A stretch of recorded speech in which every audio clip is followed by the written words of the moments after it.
Welcome into the day 3 Patriots Beat Patriots Daily crossover episode. I'm Alex Barth with Taylor Kyles, Mike Kadlick, and Brian Hines here to recap day 2 of the draft, look ahead to day 3.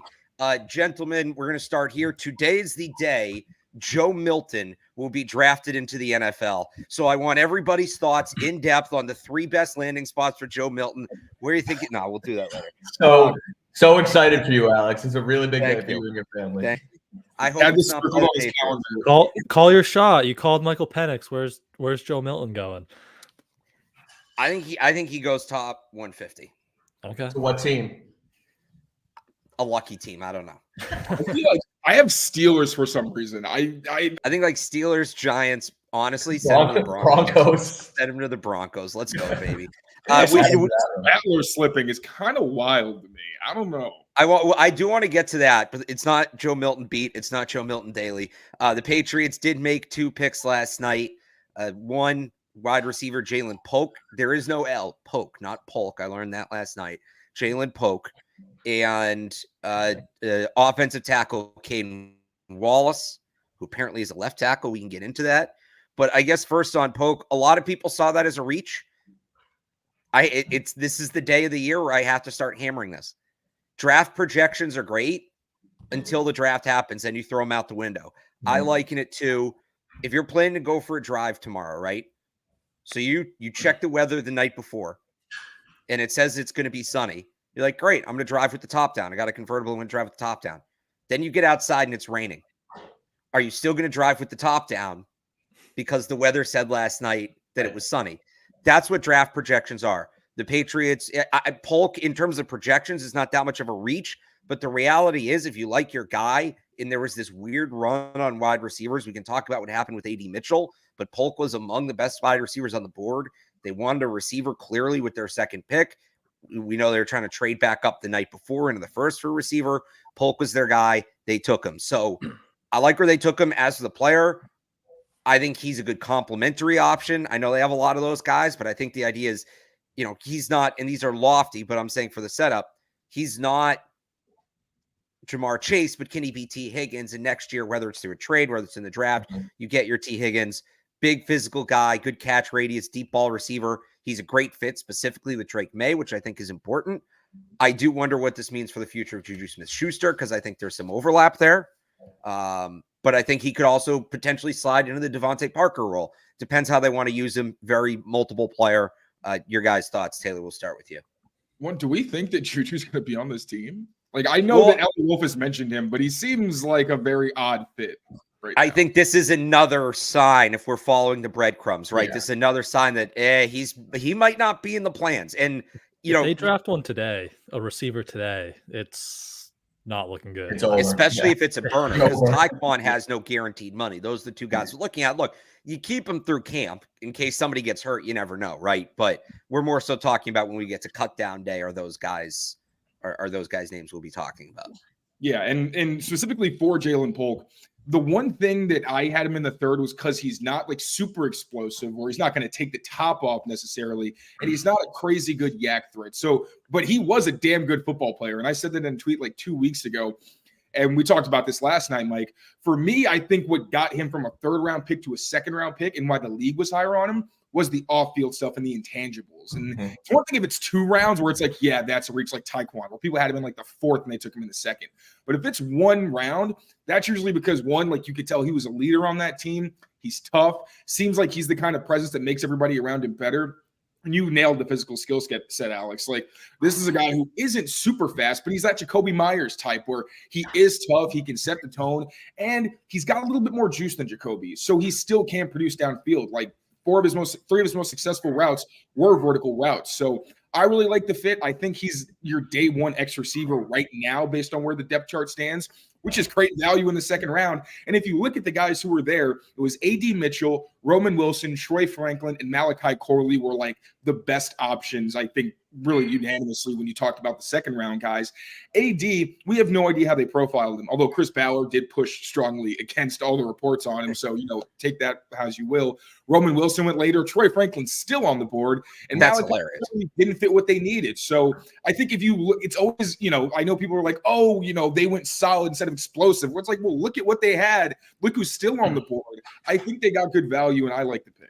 Taylor, it was during the regular season. I think we were texting about Jalen Polk, and we kind of agreed. More explosive Jacoby Myers. That's been my thing on him.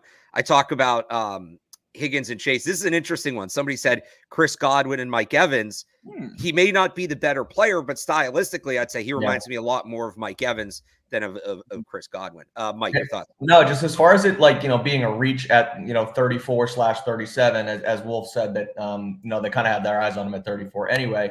And comparing it to like the fall of AD Mitchell, where everybody, when day 2 started, had AD Mitchell as the top guy, but then he continued to fall, and there was clearly something there. And even though Ballard pushed back on it, but like I look at it as far as if they traded up into the first round and took Jalen Polk over AD Mitchell, it would be like, okay, that might not have been the best, I guess, reach and the best, using your resources there, right? But there was something with AD Mitchell, whether it be, the on-field stuff, whether it be the medical, that he just kept falling and falling. And so clearly Jalen Polk was higher on not only the Patriots board, but a lot of other boards than sort of the draft community. And we talk about Taylor, where we both had him as a 3rd-round pick. And then it's like he goes in the 2nd round at 37, and then all the analysts come out of the woodworks. And it's like, well, the NFL thought higher of him. The NFL thought higher than him. Peter Schrager had him in the 1st round. So I like the pick. I don't see anything wrong with it. I don't look at it as a reach. And,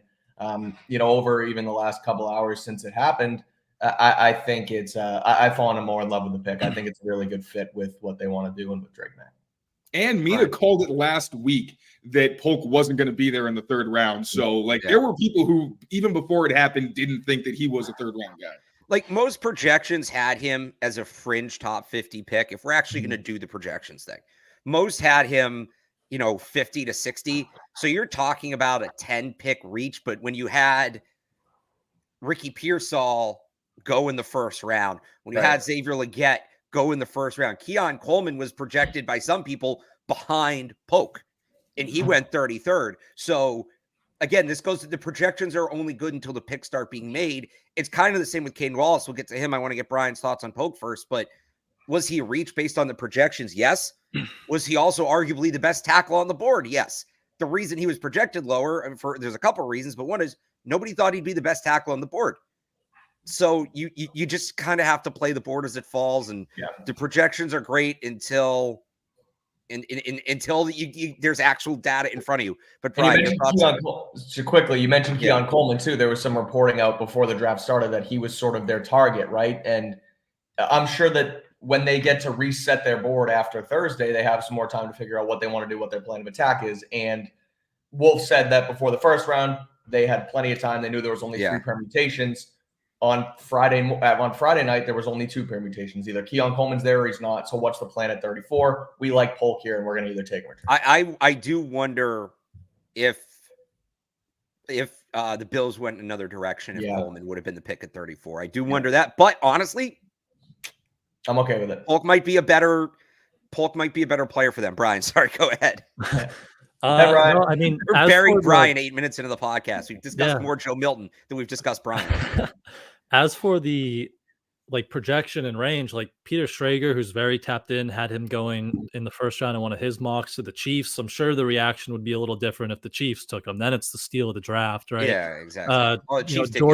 Jordan Schultz said he was another one of these guys who said the league is higher on him. So I think it was probably right around the right range for him. And I really like the pick. He's not like a 4.3 burner. He doesn't have the speed, but he's just a really good football player. And you need as many weapons, even if he's maxes out as a really good number 2, elite number 2, really good number 3, you need as many of these guys as possible.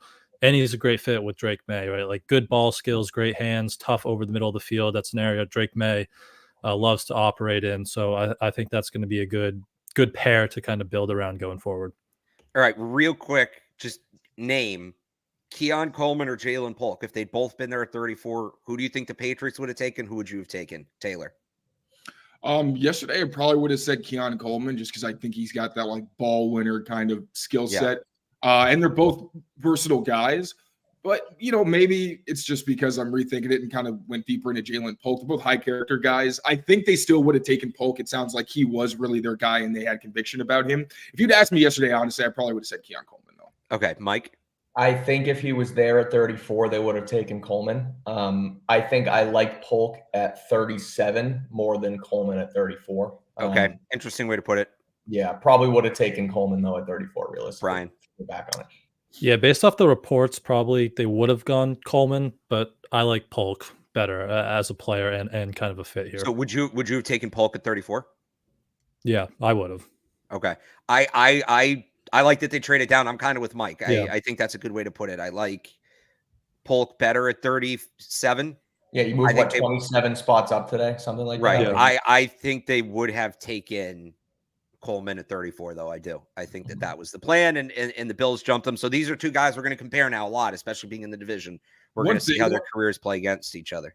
With those two, I feel like the Tyler Hughes connection may have been the differentiating factor. Oh, yeah, that's a good point. They profile very similarly, but they had a guy in the building who was like, this is what this guy does. This is what he brings. So, the reports, they could absolutely be right. I'm sure there was something to those, but that Tyler Hughes thing, I feel like with two guys who do profile similarly might have been the deal breaker. Taylor, you're an optimist. Jalen Polk, Devontae Adams 2.0.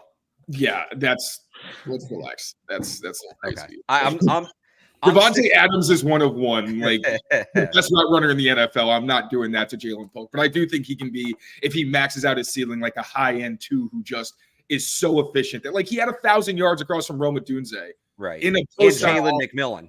And Jalen McMillan. Like, yeah, the guy can clearly compete and he can clearly produce. So I'm still sticking with more explosive Jacoby Myers. And Steve Smith last night said TJ Hushmanzada. I think Greg had Jordy Nelson as a comp. So there's a couple out there. Robert Woods. Okay, so he's just name a wide receiver, and he's compared to Jalen. And that's usually what happens with these versatile guys. People see what they want to see. Yep, that's true. Moving on to the second pick, so the Patriots stay. They go to 68. We're going to have a similar kind of conversation because there's a big run of tackles, and they end up with Caedan Wallace. Caedan Wallace played 47 games in college. He started 40 of them over the last 4 years for Penn State. He was good. Over 1,000 snaps, all 40 starts at right tackle. Now, I'm on the record. You guys know how I feel about this. Elliott Wolf came on after.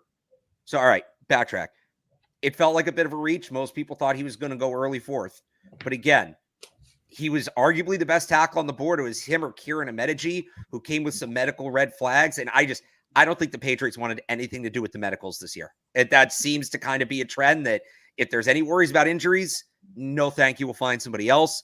If you factor that in, there's an argument Wallace was the best tackle on the board unexpectedly, but he was. You had Patrick Paul go as high as he did. Kingsley fell, but obviously went before the Patriots. Blake Fisher went before the Patriots. But part of the reason I think Wallace's value was projected as a day 3 pick instead of day 2, right tackles are inherently less valuable than left tackles. And like I said, 40 starts all at right tackle. But hang on. Elliott Wolf comes on after the pick and tells us they see him as a left tackle. I think if Caedan Wallace had played left tackle, I know he did a little bit at the Shrine Bowl, but if he had done it in games, I don't know that he's projected 68, but maybe back end of the third round would have been a more accurate production with his experience, with his athleticism, with his mentality. There's a lot there for teams to like.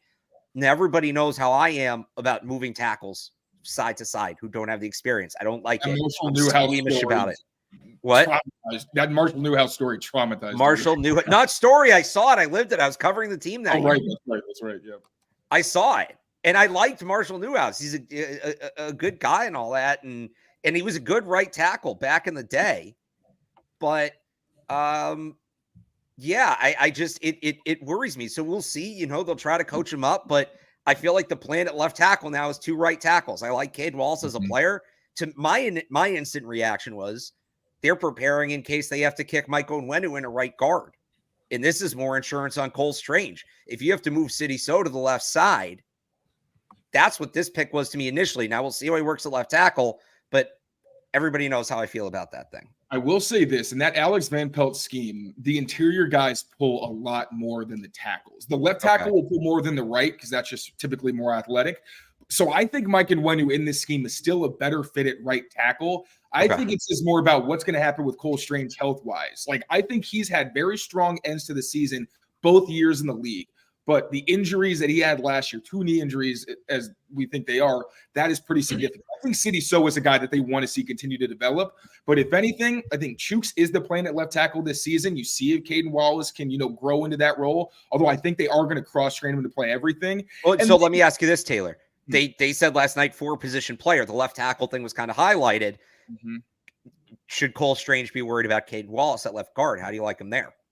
I don't think he should be worried necessarily because I still think Cole Strange is a good player. But I think what did they say? They wanted to shore up the offensive line and create competition. I think they've got 5 guys right now who can be the starters. But Caedan Wallace is a talented player who people said, and like Brandon Thorne and Dane Brugler said, he can be an immediate contributor and can develop into a starter. So yeah, if somebody's game is slacking, he might go and take your job. And we know that this Alex Van Pelt offense, this Elliott Wolf system, they do like to cross-train these guys to play everything. So if he comes on strong, then yeah, it creates that competition. And somebody, these guys have to play their best or he's going to be right on their heels. And that versatility, I think, is a big reason why they ended up taking him in the 3rd. That and his experience. Because one thing, like the Patriots have trended older with their offensive linemen the past couple of years. And with how little time these guys actually get to play the position and practice and get live reps, I think a lot of smart teams are valuing that experience because it's like, okay, he knows how to play the position. We're just going to tell him like, yeah, but do this better, X, Y, Z. And then they'll probably be quicker to learn versus guys who haven't really gotten many reps. Also, he's 24, which is a reason I think that he's older. 40 starts, 4-year starter, 24 years old. This is a guy, he is a project player in the sense that he's going to be moving positions, but if they needed a right tackle, we'd be talking about him potentially as a day 1 starter. And versatility is obviously, great when shit hits the fan, and you want to be able to move guys in multiple different spots. But at the same time, like those great Patriots teams in like the late 2010s, it was 5 players, 5 positions, same position, 17 games, Super Bowl. Like, and I'm not going to take that away from Caedan Wallace, but I look at the instant reaction was, is this? And I thought of this on the fly, but like, okay, you sign Kirk Cousins, you draft Michael Penix. You sign Mike Onwenu, you draft Caedan Wallace. It's like, what the heck's going on? What's the plan with Mike Onwenu? Why are we doing this? Is he going to move in? You just said he was going to be a right tackle. And then I warmed up to it when I did hear the stuff on Elliott Wolf from Elliott Wolf rather, and they have confidence in him. So, okay, it makes a little bit more sense that they have this plan at left tackle, Okorafor for maybe a year, see what happens there, and then you can move this guy in. But I get what you're saying, Alex, I agree with you rather, Alex, that the plan at left tackle seems like 2 right tackles that you feel confident can play there. And it's like, why don't we just get a left tackle to play left tackle? I feel like there's a little bit too much overthinking there. Now, if you're comfortable with it and you think that you can make it happen and it works, all the power to you, and I'll sit here and eat crow. But for now, I like the pick. I feel better about it than when it originally came out, but I still think that I'd just rather a left tackle play left tackle. But what left tackle would you want them to take other than? So hang on, we'll get to that. We'll get to that. There, yeah. Okay. It's like Jalen Polk. Like you can say you wanted the explosive receiver and all that, but it's like who was on the board and who was actually better than he was? Like who was a better football player? Brian, your thoughts on Caedan Wallace? Yeah, it just, you kind of hit on all of it there, but it's just worrisome, like seeing how he's going to flip over to left tackle. I think we asked him last night, when's the last time he's played it in a game, and he couldn't really remember outside of a few practices at the Shrine Bowl. So you just never know how that transition is going to work. They're confident. They think he's got the, athletic traits. He's a good pass protector, but you just never know how it's going to look until he gets out on the field and actually plays the position. So I'd love, we'll get into what they're going to do today. I'd still love like a Javon Foster or a Travis Glover. We've talked so much about that double dip, like actually go get a pure left tackle now to kind of plug into that room. So at least you have that skill set, a guy who's played that position, but they didn't need a tackle, and it was nice to see them at least address it early, I guess. I also feel like it's important to remember that Caedan Wallace probably isn't like taken to be a starter. He's going to get to develop behind the scenes, and then they can see, all right, are we right? Can he play left tackle? He can't All right, well, now we have a guy who might be able to play right tackle if we decide and when he should kick inside. Or we have a guy who, if Cole Strange isn't playing the way we want, or City So isn't playing the way we want, they can slide him in. And then you get your pure left tackle, like you said, Brian. If you want to get a guy later as more of a developmental option, next year you want to sign somebody to a big deal because you got these young pieces and you're a more intriguing team. Like, this isn't someone who's going in to start. So I think that's another important thing to remember. And it's a good point. So that's, if you think about it, you take a guy who you think is going to be your left tackle in the first round, and then he's not that good and you got to bump him inside. It's like, oh, we wasted our first round pick on a guard. Where when it's 68, there's more of a, I guess, a better feeling that, okay, we're going to develop him. We can fit him in where we want. There's a fine line there, though. Because at one side, sorry. You do want your top 100 players playing as rookies. Like, the plan should be to get instant contributors, even if it's rotational. So, the way you described Wallace, I agree. And that's why I thought he was a 4th round pick, because that's usually what you're doing on day 3. Let's real quick pause here from our friends at Prize Picks. And then I want to get back into this on Caedan Wallace. Oh, that's not it. Hang on. That was so anticlimactic. Ahmed, are you still in here? Help me. Now we're all over the place. I think this is it. Get in on the playoff action and win up to 100 times your money on Prize Picks as you and the world's best players take the game to a new level during basketball's postseason. You can win up to 100 times your money on Prize Picks with as little as 4 correct picks. You can turn $10 into $1,000 with basketball and hockey entries today on Prize Picks, America's #1 fantasy sports app. Prize Picks is the best way to get action on sports in more than 30 states across the country, including California, Texas, and Georgia. I personally love Prize Picks because they're super easy to use, easy to navigate, and they offer injury insurance, so your entries stay live even if one of your players gets injured. Quick withdrawals, easy gameplay, and an enormous selection of players and stat types are what make Prize Picks the #1 fantasy sports app. Download the app today and use the code CLNS for a first deposit match up to $100. That's code CLNS for a first deposit match up to $100. Prize Picks. Pick more, pick less. It's that easy.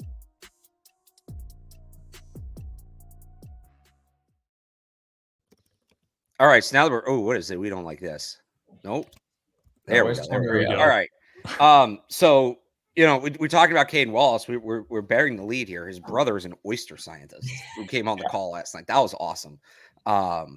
If you could be a scientist for any specific animal in marine life, what would it be? I'll go penguins. Penguins fascinate me. I think they're hilarious. I would go penguins. Oh, no, that's the dolphins.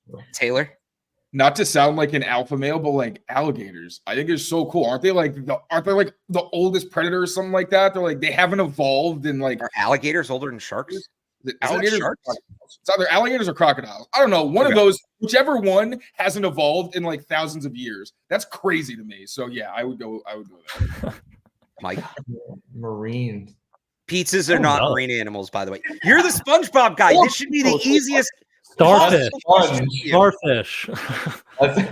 A sea squirrel. You do know who started SpongeBob, right? It was a marine biologist. Yeah. And it was originally supposed to be a show for adults. It was supposed to be on Adult Swim, and then they had to make it for kids. Right. But how do you fumble that question? All right, what's your answer? A sponge. A sponge. All right. Yeah, thank you. Brian. Starfish. Starfish. Yeah. Okay, way to stick to the brand. So we talked about, we'll get back to the football now. We talked about Caedan Wallace and, the Patriots. Was he a reach? Yes. But also he's the best tackle on the board. So if you wanted to tackle, it was him or a Medici. And I think, and I feel free to push back, guys, if you disagree there. I just feel like the Patriots weren't messing with the medicals this year. That's, I think, part of the reason they passed on A.D. Mitchell.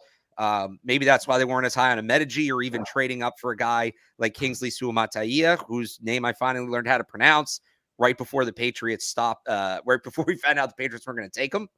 But if you go to the back end of day 3, and I'm trying to pull it up here before the Patriots picked, the back end of the second round, you had, and this was all, the Patriots had moved back. They had the ammo.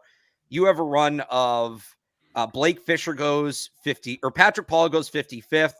Blake Fisher goes 59th. Roger Rosengarten goes 62nd. The Chiefs trade up for Kingsley at 63.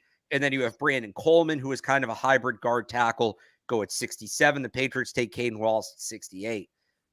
Are you surprised? Are you upset the Patriots didn't move up, get aggressive, and try to jump into that run? We'll start with Brian this time. Let's go. Let's let Brian go first for once. I mean, yes, like Kingsley was a guy we were mocking at 34, right? So the fact that he slid all the way down into a striking range where you could have moved up from 68 and you just kind of let that pass and then let the Chiefs get him of all people, that was a little disappointing because, that's your pure left tackle. He's got a really intriguing, athletic skill type. So that would have been the move I would have made, try to maybe get a little aggressive and move up for Kingsley there. To that point, the closest athletic comp for Caedan Wallace was Kingsley. Yeah. He actually tested better in a lot of ways. I think he just had a quarter of an inch shorter arms. That was it. I would have liked them to go get Kingsley. It tells you that they have their eyes on him and they go and pounce on it. And like you said, Brian, too, pure left tackle who you're not trying to fudge or anything. And don't get me wrong, I think I can see it every time I say, well, Caedan Wallace is really left tackle. I see Taylor go, he can play. But look, I mean, Kingsley's a left tackle. Caedan Wallace doesn't play left tackle since elementary school. So we'll see what happens. But yeah, I would have liked him to have a little bit more conviction on a guy who can play on the left. I think once Patrick Paul went where he went at 55, you had to see that run coming. And look, Blake Fisher was the second player in the run at 59. I can kind of see, based on the trend, why they would have been out on Kingsley. I think Blake Fisher, and am I being a little bit of a hypocrite here because he was a right tackle at Notre Dame? Well, he was supposed to be the left tackle before Joe Alt showed up. He had at least some experience in college there. I thought Blake Fisher, and they met with him and they worked with him at the pro day. I thought Blake Fisher was the guy. And I wonder if, because he went second in that run, and maybe they were thinking, all right, let's see when Suamataia goes, and then we'll play it from there. Let's say Suamataia goes there instead of Blake Fisher. I wonder if the Patriots make the move up. And I wonder if when Blake went, they went, well, that was our guy. Now we're going to wait for Caedan Wallace. And the Patriots reported interest in Blake Fisher happened on the same day as Caedan Wallace. And what do they have in common? Elliot Wolf said that the only reason Caedan Wallace played on the right side was because Olu was already on the left side. So we have to take that into consideration as well. And again, we're talking about age. They keep drafting these older prospects. Kingsley Suamataia is 21 years old.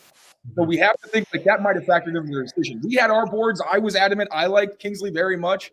But at the same time, they clearly have a trend that they like. I just think Caedan Wallace makes sense. And this is one where we're not going to know until we actually see how Wallace develops and whether he can't play left tackle. If he can't and Chooks can't play left tackle and they're screwed, then yeah, this is going to look real bad. But if Chooks can play, Caedan can develop behind the scenes and then ideally becomes your left tackle of the future. And a lot of people think he's a guy who's going to start 10 seasons in the league. Then I think this looks pretty good, but obviously it's just speculation now. Taylor, we talked about it a bunch last night too, how there's a clear focus on character guys for the Patriots in this draft too. And now, look, getting on a Zoom call at 10:35 on a Friday night and being nice to the media doesn't make you a good football player. Don't get me wrong, but there is a clear okay, they have guys who can be not only great football players but leaders. Like you said, older players, leaders of men, and we saw that with not only Drake May on Thursday, but Jalen Polk and Caedan Wallace. Super, I guess, seem just like high IQ people, guys who understand their role, understand, what they want to do and come here and contribute. So that take it for what it's worth. They're clearly going for the new culture vibes too with Elliot Wolf and Mayo. And the growth potential as well. Drake May is a guy who, Gerard Mayo said, he's still got time to grow, but he's a young player. Jalen Polk, I asked him, what are some areas of your game you need to improve? He gave me a list. The guy went on for a minute talking about all the things he's working on in his game. And Caedan Wallace and all of the scouting reports you see, everyone says, and Elliot Wolf mentioned, he made a significant jump in his senior season, despite the fact he was a 24-year-old prospect, where typically you just think those guys are all floor because they've kind of been maxed out. So that growth potential, I think, is important as well. And he mentioned, Drake May, we got more comfortable throughout the process as we got to know him and his family. He mentioned Caedan Wallace's family. Jalen Polk, again, obviously on that Washington team, if he was a leader, and Tyler Hughes saw firsthand what he could bring, to your point, these culture additions, you can act like they're not important, but in a rebuild where these are guys that you're hoping are the foundation of your offense for the next 10 years, I think these things matter. And if they pan out and they're, the leaders on your team and they're captains in a few years, they're all going to look a lot better. But again, all speculation for right now. I'm going to throw one more thing in. And Taylor, you kind of touched on it. This doesn't apply to May, obviously, and it wouldn't apply to the third. I'd hope it doesn't apply to third overall pick no matter what. Another thing that Polk and Wallace have in common, they weren't the star. Polk was opposite Odunze. Wallace was opposite Fashanu.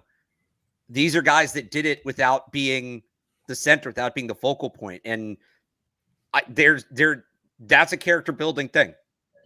You know, that's something where these guys, most of the time you come in the NFL, you're this high heralded prospect. How much attention did Jalen Polk get? How much attention did Caedan Wallace get because of who they were playing across of? How are their opportunities limited given, you know, who they were playing across of? Look, I can relate to them a little bit. I had to be an Evan Lazar shadow for 3 years. So I think you add guys like that. These are guys that you, the reason I bring this up is, and you have to kind of understand college football and college football nuance in this. In the era of NIL, everybody wants to be the guy. And it's so easy now to jump into the transfer portal and go somewhere where you can be the guy. And neither of these guys did it. Now, Polk did transfer, but that was 3 years ago. He was at Texas Tech for a year and then transferred to Washington. That's different.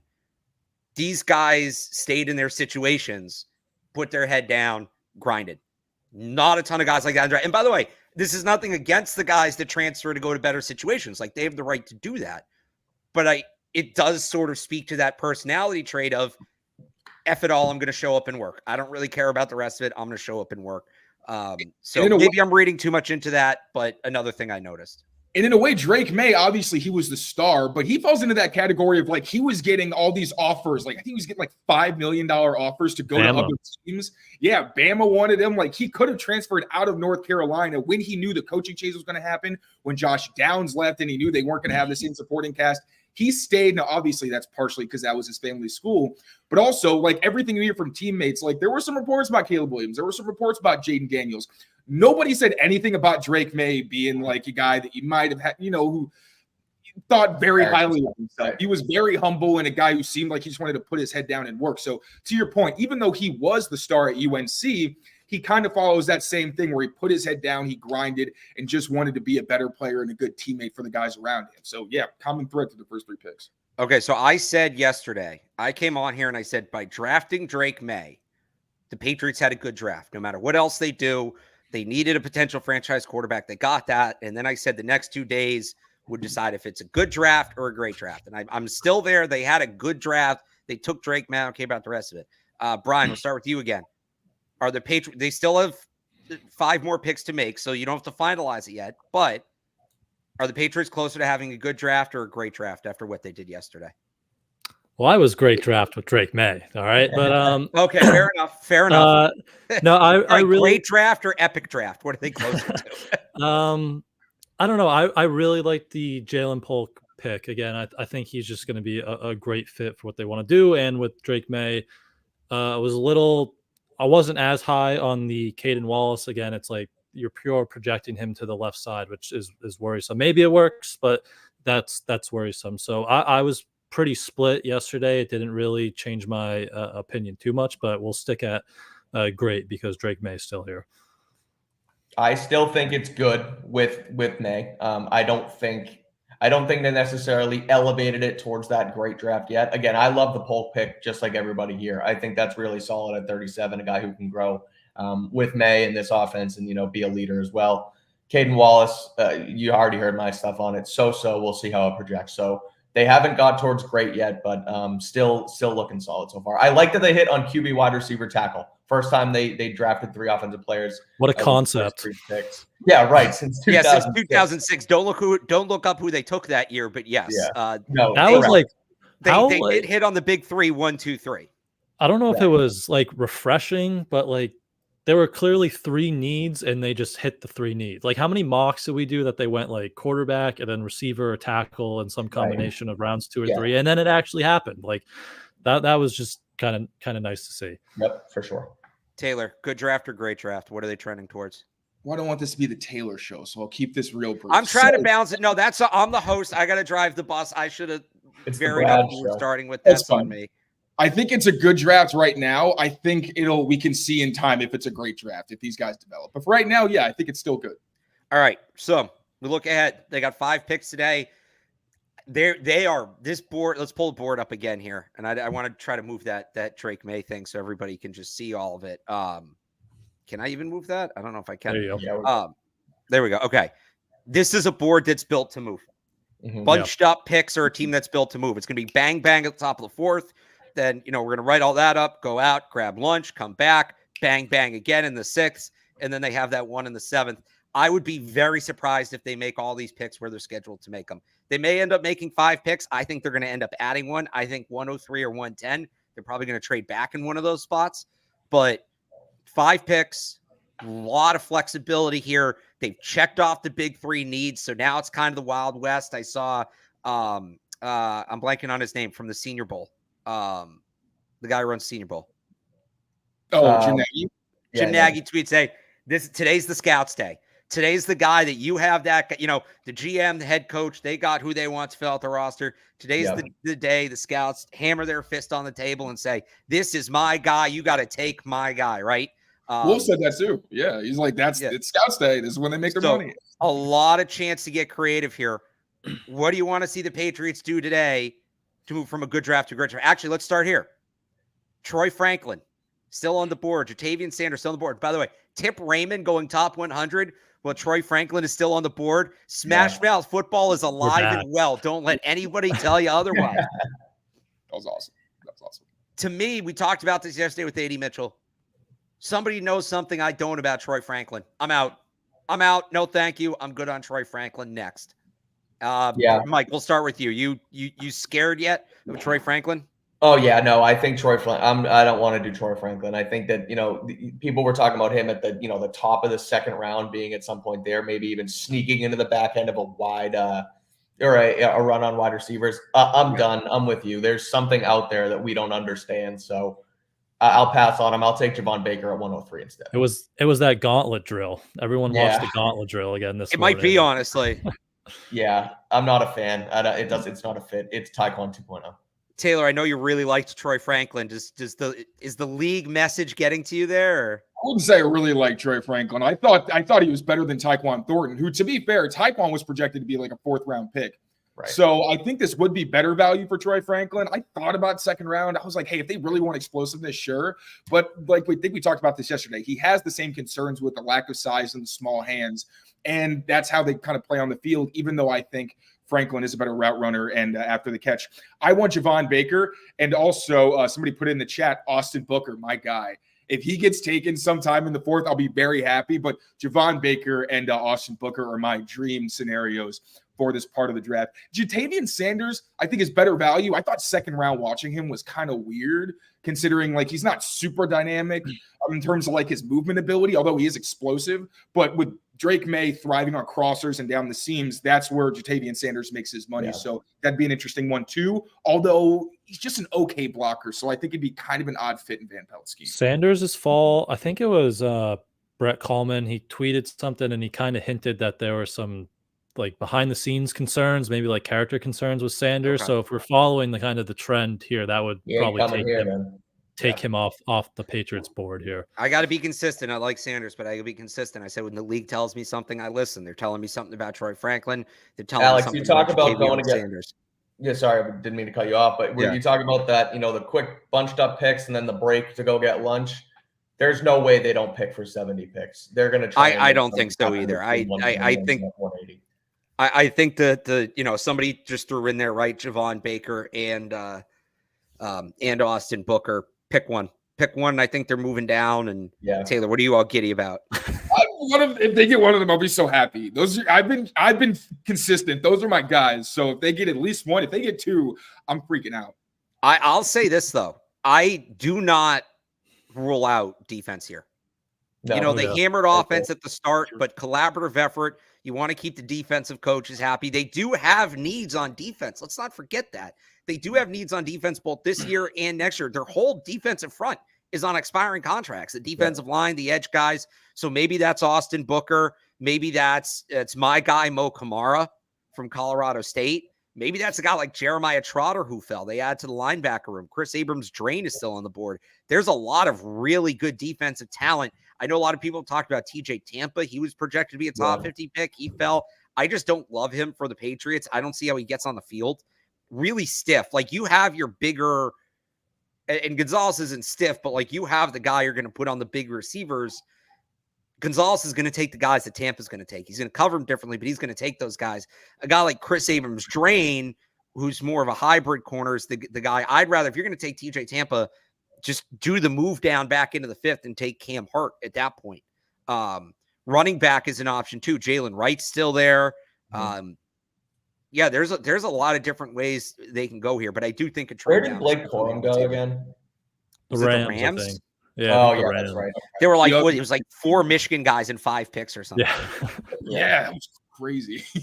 I'll Zach give you 2 more. I know you're happy about that, Alex.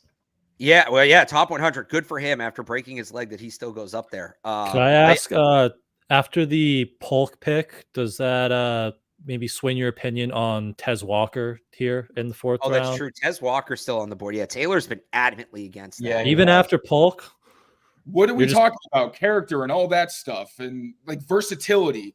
Tez is a one-trick pony, and he doesn't handle physicality well. And again, on the film, there were so many times where I'm just like, dude, you are not that guy to be like throwing your hands up and like throwing a tantrum because Drake May missed you. Like, miss me with that. No, I'm sorry. I feel mean because I don't like dunking on prospects or anything, and I'm not trying to do that. But yeah, no, I do not like Tez Walker for this team. I'm going to give you guys. I'm going to give you guys 2 names. Taylor, we'll start with you. Braylon Allen, Sione Vaki. Sione Vaki, I like in the 5th. If they take him in the 4th, I'll be a little disappointed. Well, here's the thing. Let's say the trade's not there. And this goes back to what they did last night. You got to take the guys where you can take them. If they get to 110, they can't move out of the pick. They think they're moving down for Sione Vaki, but they can't move down. I think that'll be another reach, and I'll stay consistent with this. But that said, I like him in like a Miles Bryant style role where he's like a zone slot corner, has the versatility to play the safety spots as well. Mostly, I think he's exciting as a change of pace kind of running back. He had I thought he was just going to be okay and kind of overhyped. And watching the plays, I was like, no, he's got some actual juice offensively. So that versatility might bump him up on their board. Again, I still like him in the 5th, but I won't be upset. I do like him as a player. Take Vaki at 110. You get a running back out of him too. Yeah. Brian, Braylon Allen. Yes. Oh, he's ready to go. Awesome. Yes. I love Braylon Allen. Some more day 3 thoughts. The Patriots take quarterback today? I don't think so. No. Too many other needs. Ride it. Zappy's their 3rd if they need it. He, as much as everyone, gets on him for the Instagram videos and working out with like KB and those guys, I think Bailey Zappi understands what he is on this team, and it's going to be the 3rd quarterback here. I don't know if he makes the team, but I think they're comfortable with him being that camp arm, that camp body. So the last Jalen Polk already followed Nathan Rourke too, so there we go. Don't sleep out Nathan Rourke. The last couple of years, the Patriots have made a point of having one of those more athletic quarterbacks in camp, even just to practice against. If a guy like Jason Bean at 231, maybe. But I think that's coming as a UDFA. Do they take, Brian, brace yourself, do they take a kicker today? No. That wouldn't shock me. You just light a little bit of a fire under Ryland. Sorry, Brian, he's your boy, but I think that message is more effective though if it's a veteran. That's fair. I do think they should bring a kicker in, but I think it's a free agent. I don't think they draft a kicker. Yes, we all love Harrison Mevis. Taylor learned who Harrison Mevis was last week on our show. He was very excited. I don't blame him. Absolute dog, the thicker kicker. I don't think they take a kicker today. All right. As we wrap it up here, any other gross, get rid of that. Any other non-Patriots thoughts from day 2? A couple things that stood out to me. We already talked about Tip Raymond. Tavondre Sweat going 38th. Yeah. So to Tennessee, player. Right? Yeah, to Tennessee. They're getting a player. Put him in Nashville, baby. We'll see what ends up happening, but they're getting a player.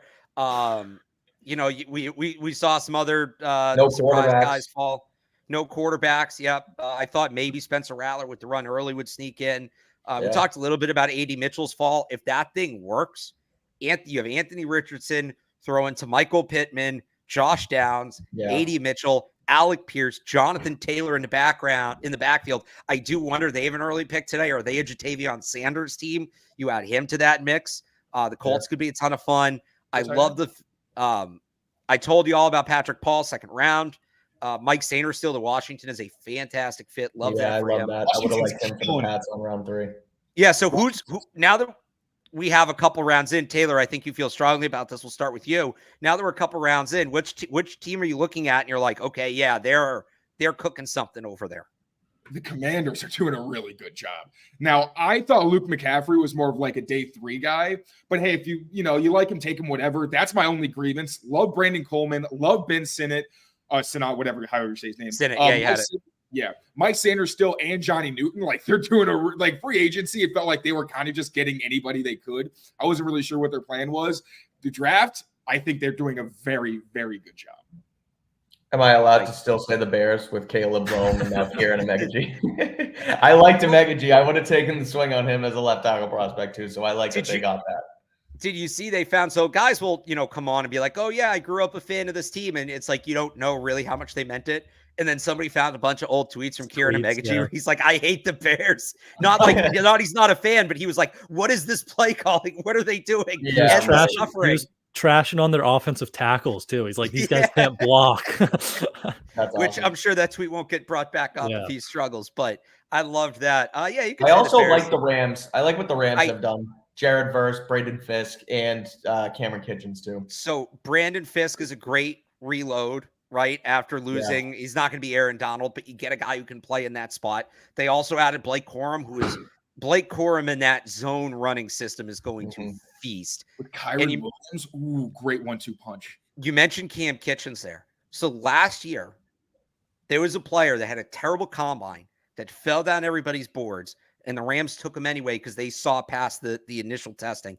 They used like the next gen testing to be like, no, we actually believe in this player. That was Puka Nacua, right? What have I been saying about Cam Kitchens? The combine numbers are lying. He's a much better athlete than that. To see him go to the Rams, I feel a little justified. Like, they identify these guys. Here we go. The Rams are doing a fantastic job. I got to still say the Falcons. I think they're having a great draft. Brian, you got anybody? Well, I love like the Eagles. I love the Quinion Mitchell pick, and then they move up and they get Cooper DeJean, like bolster that great secondary. Fit. And then the Lions, like they needed corners. They got Terrion Arnold was a great pick in round 1, and then they move up. I think they moved up and got Ennis Rakestraw yesterday. So like just two like top NFC teams that had holes in the secondary, and like they just patched those holes pretty quickly here. So I thought those two guys were good throughout so far. I think too, shout out CLNS legend Trags. I think the Bengals are having a nice draft. Chris Jenkins is going to be a good fit there. They got Jermaine Burton, who can play. He'll be good with Joe Burrow. They're maximizing that. Anybody you're questioning what they're doing. You're scratching your head, and I think everybody knows who mine's going to be, and it's the Buffalo Bills. How do you give a bag to Ed Oliver? And I like Dwayne Carter. I like him a lot. How do you give a bag to Ed Oliver and then take Dwayne Carter with the top 100 pick? He's not going to play. For what it's worth, Mike Prohasta did think, and I kind of agree, they needed depth on the defensive line. They're very thin. Like, I also don't think I think Dwayne Carter's probably going to be more of like a nose type in their system. Okay. So I don't think there's a lot of overlap, but like, if you look, they barely have a starting defensive line. Like, I think they probably should get an edge as well. I think they've got just one starter there. Well, they need everything. They had to add Cole Bishop because they lost, and I think they overdrafted Cole Bishop, but, they had to add Cole Bishop because they lost Hyde and Poyer. Yeah. I feel like the Browns haven't done really anything to help them. I know they don't have money picks because of the the Watson trade. I think they didn't have a first because of that this year, if I'm not wrong. But like Michael Hall Jr. on the defensive line, okay, and then you draft Zach Zinter, who's not going to play this year. So I mean that's a developmental pick. It's fine, but there's really no splashes in Cleveland yet. I mean, I'm not counting Penix. Like the Falcons, the rest of their draft is just like they traded up and they took. I don't know how to say it. Rook Aurora from Clemson, like over Johnny Newton. I thought that was kind of a weird pick to trade up for too. So I don't know. The Falcons are falconing so far. Well, they did get Braylon Trice in the 3rd round, which I think is a great pick. He could end up being. They needed an edge presence, and I think Trice fell. I think that's a good pick. Yeah. I think he kind of like forgives the Penix pick a little bit because it's like sometimes the boards even out where it's like, all right, one guy you may have reached, but then you get great value somewhere else, like a classic Patriots in their prime type of draft. So that definitely did help them a little bit. All right, let's anything else from day 2 or looking ahead to day 3? Let's load up. Taylor go? Where does Tory Taylor go? Pittsburgh. 100. Pittsburgh. Pittsburgh sounds right. We'll reset the board here real quick. So Taylor's top 5 left: Javon Baker, Troy Franklin, Austin Booker, Cade Stover, Brandon Dorrell is sneaking on there. I thought you didn't like Troy Franklin. I didn't like him in the second. I thought he was kind of a weird value in the second. But like again, Tyquan Thornton was supposed to be a 4th round pick. A lot of people were saying Troy Franklin was a day 2 guy. So if you get him in the 4th round and you want that, like everyone's complaining about they don't have enough speed. If you want it, then yeah, go get it. But again, I would rather have Javon Baker. What do you call a house before it's built? Foundation. It's doorless. Oh. I stole that one from Tony Maz. Mike's top 5 on the board here. I'll take a look at that too. Javon Baker, Jatavian Sanders, Cam Hart, Brendan Rice, Tez Walker. So looking for them to go. I think they're going to go defensive running back. I think they're finally going to make the pick that nobody wants them to make here. And I think they've earned the right to do it. Again, quarterback, receiver, tackle. They hit on the big 3. So any last thoughts here? Johnny Wilson. Anybody in on Johnny Wilson? We got a Johnny Wilson in the chat. He's still here. I wouldn't mind. Why not? Take a shot. I mean, at this point, it's upside picks. Go take shots. Try and build. There's a ton of overlap with Jalen Polk, I think, in terms of. I would like more explosiveness, but Johnny Wilson is much better than he's gotten credit for. Like the inconsistencies are why I think he's slipping, because he does have some bad drops. It's kind of like Javon Baker, where it's like, yeah, you could be an awesome player, but you need to patch some things up. But yeah, I like him, but there is overlap for sure. All right, Taylor and Mike will be on here, CLNS Media YouTube channel, CLNS.com. You check them out throughout round 3. Brian will have coverage for Pat's Pulpit. I'll have 98.5thesportsup.com throughout the day. I might pop in too with Big Jim Murray and Chris Gasper. We'll see how it goes. We'll see what the Patriots do. And then we'll have our draft class. Then we're on a UDFAs, baby. UDFA season, day 4, as I like to call it, because it used to happen on Sunday. Now it happens immediately after draft. Malik Cunningham Day. What else? Who else? They haven't had a ton of like super notable UDFAs the last few years. Brendan Schooler. Brendan Schooler Day, sure. Why can't I think of his name? The kicker who's the kicker from Michigan? Quinn Nordine. Quinn Nordine Day. Yeah. Quinn Nordine, 10 for 10 in stadium practice. Never forget. Bub Means gonna be Patriot. Sure. Honestly, if both the receivers coaches got their guys, that'd be pretty sick. I would be. All right, so that'll do it for us here. For Taylor Kyles, for Mike Kadlick, for Brian Hines. I am Alex Barth. You did it. Thanks for tuning in. Enjoy the rest of the draft, everybody. I don't know. Well, Pat Staley, you guys probably have a show tomorrow, right? Patriots beat. We'll be back either tomorrow, maybe Monday, depending on how it works out, to recap the rest of the Patriots draft. So I'll talk to you then. Enjoy the rest of the draft. Enjoy the day. But real quick here, I know we got to hard out. I'm trying to wrap this up, but we got the Red Sox at 4. We got, I think it's the Celtics at 6, right? Bruins at 8. Lionel Messi's going to be in Foxborough to play the Revs at 7:30. It's going to be might be 70 degrees out today. I'm not going to ask you guys to predict the weather. You say it's 70 degrees, like we're going to be able to go outside at any point today. Yeah, I know. Oh, you don't run outside and cheer when the draft's done? This is for me like last day of school, baby, summer vacation. And it's already it's 58, not 68. Alex Silver's like, what the hell is this guy doing? give me Red Sox, Celtics, Bruins, Messi picks. Go. Just give me the team. Boston parlay. Or here, we'll do this. Red Sox, Taylor, go. Red Sox, win or lose? I don't want win. Yeah, you clearly don't watch the Red Sox. Mike. I'll just take the win. Woo Sox, baby. Lose. Yeah, I'm going lose. Celtics, go. Taylor. Celtics. W, win. Brian. I think Celtics win big. Bruins, Taylor, go. Bruins. I'm all busted, baby.